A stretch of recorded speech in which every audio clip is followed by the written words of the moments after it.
We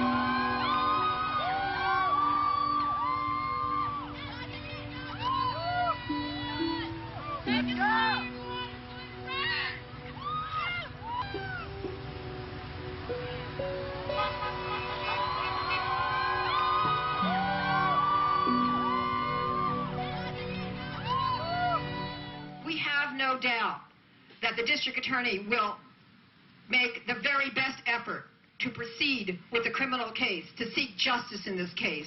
And we have no doubt that we are going to always seek justice for Eddie, also known as Gwen, and for all children who are transgendered, and all adults who are transgendered, because we love them all.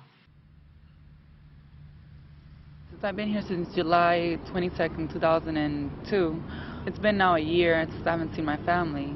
And so I'm trying to, obtain a full-time job opposed to a part-time. I don't get vacation time, so I can go home and spend with my family. And that's my big issue right now, because it's like I'm a family person. I love my mama so much. I mean, it's just a big part of me right now. And I mean, I still go to church once in a while.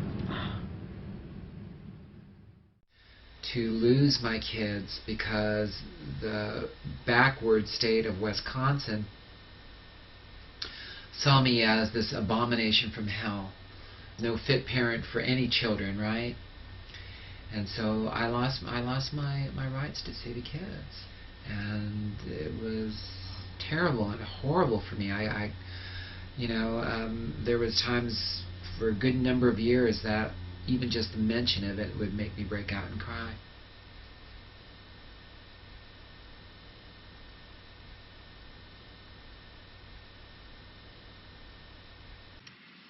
Well, Eddie Gwen was my baby, and I loved him from the moment he was born, and I love him now. And it's so painful to think of how he died, how long it took, and how much he suffered. Because his whole life, he suffered with people who didn't understand him, couldn't even look him in the face, some people, or would call him names, even in front of me. He had a lot of pain as he was growing up, and in his death, he had a lot of pain. I always try to protect him, as any good mom, I think, would do. We always want to protect our children from harm. I only wish I could have been there that night, so that I could have protected him. Because I love him with all of my heart. And no matter how much I talk about it, and how many cards I get, and beautiful letters, it's not going to bring him back. But I want people to learn from this, from his death. And I already know from the amazing letters that I've gotten that he didn't die in vain.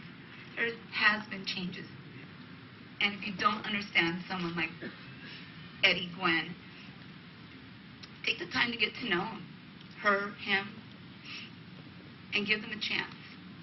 Because their lives are a lot harder than our lives. A lot harder. Trust me, I know. I saw it in his eyes. No matter how many hugs and how many kisses and how many outfits and makeup I bought him, I couldn't cover that pain.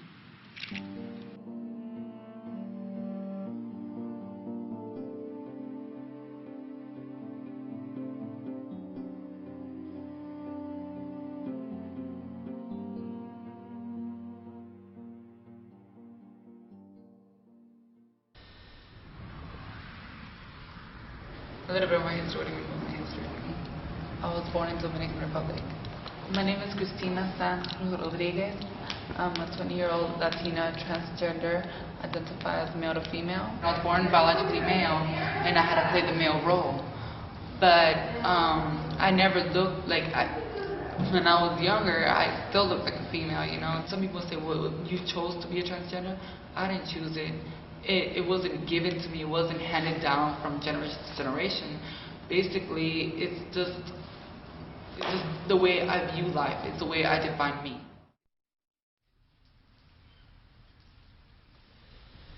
I knew that I was different at the age of 3. And I had been born with the name Michelle.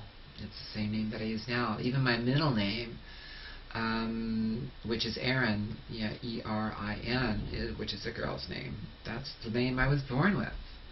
I remember my relatives coming over and talking to my mother, and I said, well, why did you name him Michelle? And it says, well, we wanted a girl because my older brother, you know, was firstborn male, and that's all my dad cared about, and so they wanted a girl, you know, and they got me.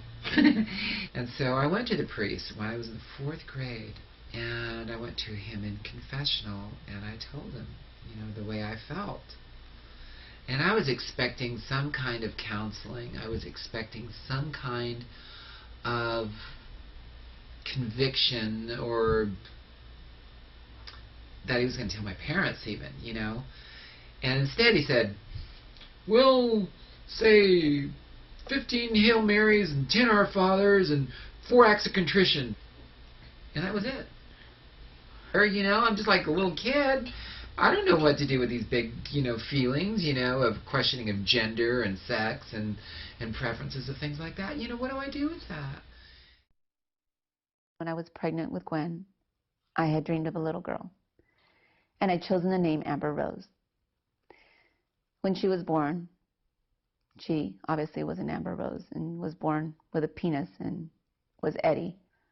So as she grew older, I noticed a lot of feminine tendencies, even from a young age, that she, for example, would like to play with Pearl's Barbie dolls, and Pearl would like to play with Gwen's Tonka trucks, and, you know, she liked all the girly things, being in the kitchen with Mommy and cooking, and I crocheted at that time, and, you know, wanting to crochet and wanting to do the things that Mommy did, and to me were girly things that you wouldn't think a normal boy would want to be interested in, you know. As she grew older, though, the sensitivity, the finickiness, the feminine gestures, even her voice was more feminine than even mine and Pearl's. I noticed, you know, it was more pronounced. It was more there, noticeable for a lot of people, even to the point where my friends were noticing that, you know, and would make the comments, you know, oh, you know, Eddie's gay, or Eddie's going to be a fag, or whatever. Even though they were derogatory and they hurt me as a mom, you know, you don't, because of the way the world is, you don't want to subject any child to, you know, the cruelty that's out there. And just with those comments and in the negative words, you know, I didn't want to believe that. But nevertheless, like I said, she was so different that I did take her to a therapist. And, you know, maybe I wanted to make sure that if she was, then, you know, I would do everything in my power as a mom to help her get through it. And so I took her to a therapist.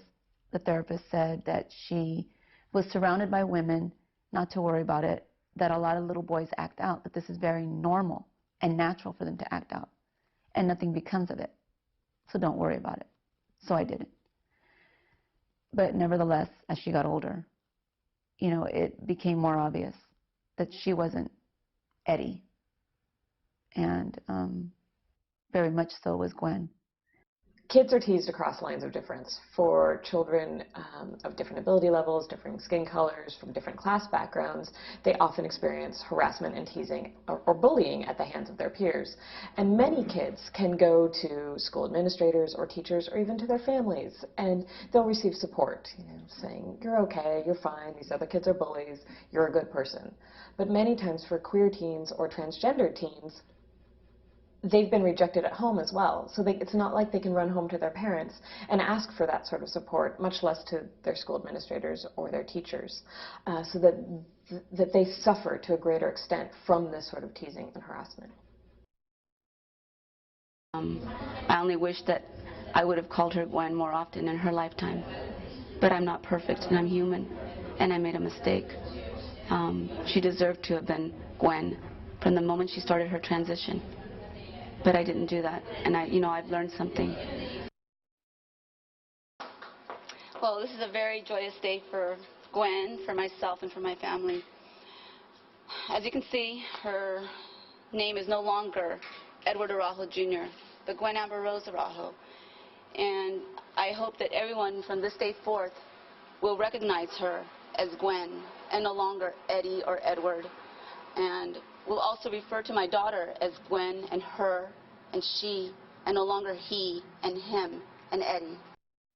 I've asked the media many, many, many times, and I've been disappointed many times because it's not consistent.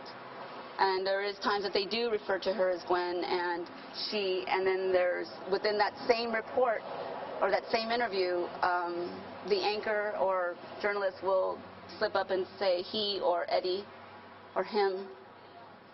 So I truly hope that this puts an end to it all. Gwen chose the name Gwen from the famous singer Gwen Stefani of the group No Doubt. She identified with the lyrics, and if you buy any of her music and hear any of her songs, you know, I'm just a girl, magic's in the makeup, underneath it all. It's pretty self-explanatory. And I chose the name Amber Rose because when I was pregnant with Gwen, I felt that I was having a little girl, and I'd chosen the name Amber Rose. So we compromised to Gwen Amber Rose Araujo. Hello, everyone.